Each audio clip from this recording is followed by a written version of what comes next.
தான் சொல்றான், சங்கீதக்காரன் என்ன சொல்றான், அவனிடத்துல வாஞ்சியா இருக்கிறபடியால், அவன் நாமத்தை அறிந்திருக்கிறபடியால்.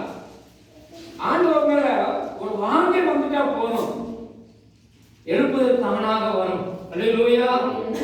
3 பேர் சேர்ந்து நீங்க கூடி ஜெபம் பண்ணா போதும். அதிக பேர் இல்ல, ஒரு 3 பேர் வாரத்துல ஒரு நாள் உபவாசம் போட்டு எத்தனை நாளைக்கு உயிரோட இருக்க போறோம், அதுக்குள்ள இந்த ஊர் ஜனங்களை ஆண்டவர் சந்திக்கட்டும். எங்களை கழுவுன மாதிரி அவங்கள கழுவட்டும், என்ன பிள்ளையாய் மாற்றுவங்களா அவங்களையும் மாற்றட்டும் அப்படின்னு சொல்லிட்டு ஒரு அர்ப்பணிப்போடு வாஞ்ச, அதான் வாஞ்ச, வேற ஒண்ணு இல்லை. வாஞ்சை வேணும் முதல்ல, நீ எல்லாம் நடக்கும், ஆண்டவர் நடத்துவார். ஒரு அர்ப்பணிப்பு வேணும். அல்லேலூயா. அதான் சொன்னார், அவனின் இடத்துல வாஞ்சையா இருக்கிறபடியால் அவனை நான் என்ன செய்வேன், இணைப்பேன். நீங்க ஆண்டவருடைய நாமத்து மேல வாஞ்சையா இருந்தார், அவர் எப்பேற்பட்டவர், எனக்காக எப்படியெல்லாம் வந்து அவமானப்பட்டார், ஒரு தெய்வம் எப்படி அவமானப்படுத்தப்பட்டார், எப்படி நிந்திக்கப்பட்டார், எப்படி பாடுபட்டார், அதை உள்ளத்துல நீங்க அறிஞ்சிருந்தீங்கன்னா தன்னாலே அர்ப்பணிப்பு வரும். இருக்கிறது தான் ஆண்டவர் பெரிய காரியங்களை செய்வார். அல்லேலூயா. நம்ம அங்கேயும் இங்கேயும் தேடி அலைய வேண்டாம், நம்முடைய கண்கள் ஆய்வாய வேண்டாம். நம்ம எந்த இடத்துல வச்சுக்கிறோம் அந்த இடத்துல நம்ம வந்து செய்யணும். தேவை அர்ப்பணிப்பு. நீங்களா கூடி பேசுங்க, வாரத்தில் ஒரு நாள் நீங்களும் சேர்ந்து ஜெபம் பண்ணுவோம். அன்னைக்கு வேலைக்கு போக வேண்டாம், வாரத்தில் ஒரு நாள் வேலைக்கு போக வேண்டாம், என்ன செத்தா போகிறோம், நம்ம ஜெபம் பண்ணுவோம். உங்க வீட்டில் நீ கூடி ஜெபம் பண்ணுவோம், எங்க வீட்டில் கூடி ஜெபம் பண்ணுவோம். அவர்களுக்கு மாதிரியா இருக்கிறபடிதான் இருப்பார். அல்லேலூயா. இந்த ஊர் ஜனங்களுக்காக நீங்க கூடினீங்கன்னா, இந்த ஊர் ஜனங்களுக்காக நீங்க ஜெபிச்சீங்கன்னா, இந்த ஊர் ஜனங்களுக்காக நீங்க உபவாசிச்சீங்கன்னா நிச்சயமா ஆண்டவர் உங்களை சந்திப்பார். அல்லேலூயா. பிரயாசங்களை அவர் பார்க்கிறார், உங்களுடைய அர்ப்பணிப்பை அவர் பார்க்கிறார். நானும் தான், என்னையும் தான் சொல்றேன், உங்களை மாத்திரம் இல்லை. நானும் சும்மா இப்படி பிரசங்கம் பண்ணிட்டு போனா நானும் தண்டனை அனுபவிக்கணும். பேச்சு வந்து வேண்டியதில்லை, செயலதான் ஆண்டவர் பார்க்கிறார். அல்லேலூயா. அப்புறம் அவனை அறிந்திருக்கிறபடியா, எந்த இருக்கிறான், என் நாமத்தை அறிந்திருக்கிறபடியா. அவன் நாமம், அவனுக்கு தான் நாமம் இருக்குது. ஒரு 10 நாமம் சொல்லுங்களேன், ஒரு 10 நாமம் சொல்லுங்க. ஏன் தெரியாதா?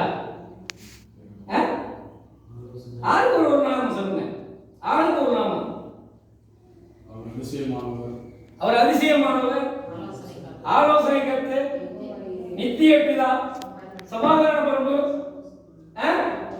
யெகோவா ஈரே, யெகோவா சாலோம், யெகோவா நிசியே, யெகோவா சிக்கேனு, யெகோவா சபேத், இருக்கிறவராக இருக்கிறவர், யெகோவா என்னும் நாமத்தை உடையவர். எத்தனை நாமங்கள்! அவர் நாமத்தை அறிந்திருக்கிறபடியா உயர்ந்த அடைக்கலத்தை வைப்பார். என்னை ஆசீர்வதிக்கலையே, என்னை இன்னும் ஒரு உயர்த்தலையே, இன்னும் அவரை நெருங்கிய வைக்கலையே, உடைய நாமத்தை நீங்கள் அறிந்திருக்கிறீர்களா? அவங்க வாஞ்சியா இருப்பீங்களா? அவர் அதே கொண்டு ரட்சிக்கிறவர் அல்ல. யோனத்தான் அவருடைய ஆயுததாரி 2 பேரை வச்சு வெளி செய்ய முறியடித்தாங்க. அது மலையில ஏறி போய் ஆண்டவர் பலன் கொடுக்கிறவர். அல்லேலூயா. உங்களுடைய ஜெபத்தை கேட்கிறவர். அவருக்காக ஒரு கலசம் தண்ணீர், ஒரு கிளாஸ் தண்ணீர் கொடுத்தாலும் அந்த கணக்கு உங்க பங்களா ஆண்டவர் வச்சிருப்பார். அவன் அடையாமல் போவதில்லை சொல்லி ஆண்டவர் சொல்றார். சங்கீதக்காரன் சொல்றான், நான் அவர் மேல் வாஞ்சியா இருக்கிறபடியினால் அவர் என்னை விடுவித்தார். அல்லேலூயா.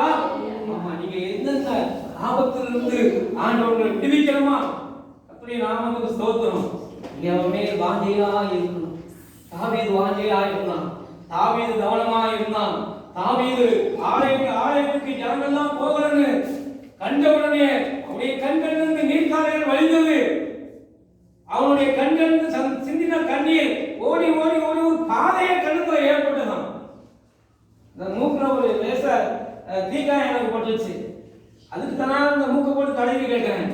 ஆனா தாவீது பாருங்க, ஆண்டவருடைய நாமத்தை ஜனங்கள் அறியலையே, முன்னாடியெல்லாம் எப்படியெல்லாம் ஜனங்கள் ஆலயத்துக்கு வந்தாங்க, அவங்களோட நான் எவ்வளவு சந்தோஷமா போவேன். இப்ப என்ன பண்ணிட்டாங்க, வரமாட்டாங்க,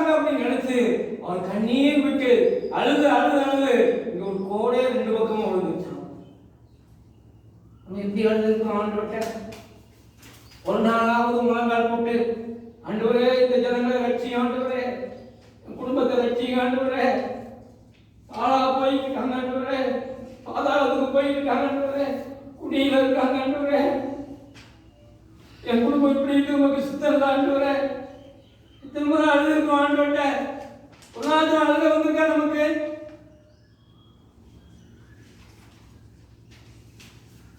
ஆண்டவர் முக்காக கண்ணீர் விட்டு அழுதா. எசுலேமே எசுலேமே, இத்தனையோ முறை கோழி தன் குஞ்சுகளை சேர்த்து கொண்டமாக உன்னை சேர்த்துக் கொள்ள நான் ஆவலா இருந்தேன், உனக்கோ இல்லையே. எசுலேம மதில் கோட்டையில் சத்துருக்கள் வந்து சூழ்ந்து ஒரு கல்லின் மேல் ஒரு கல் இல்லாதபடிக்கு அடிக்கும் காலம் வருது. அதை நினைச்சுதான் ஆண்டவர் கண்ணீர் விட்டார். எத்தனையோ நான் கூப்பிட்டேன், வா என் சட்டைகளை வந்து என் அடைக்கிறத வந்து நான் கூப்பிட்டேன், இன்னும் வரலையே. அதே மாதிரி ஆண்டவர் அந்த சத்துரு வந்து அந்த இஸ்ரவேலை ஒரு கல் மேல் ஒரு கல் இல்லாதபடிக்கு அழித்து போட்டு விட்டான். ஆண்டவர் கூப்பிடும் போதே வந்திருந்தோம்னா, ஆண்டவர் சொல்லும் போதே செஞ்சிருந்தோம்னா, இந்த அடிமை நமக்கு வாழ வேண்டிய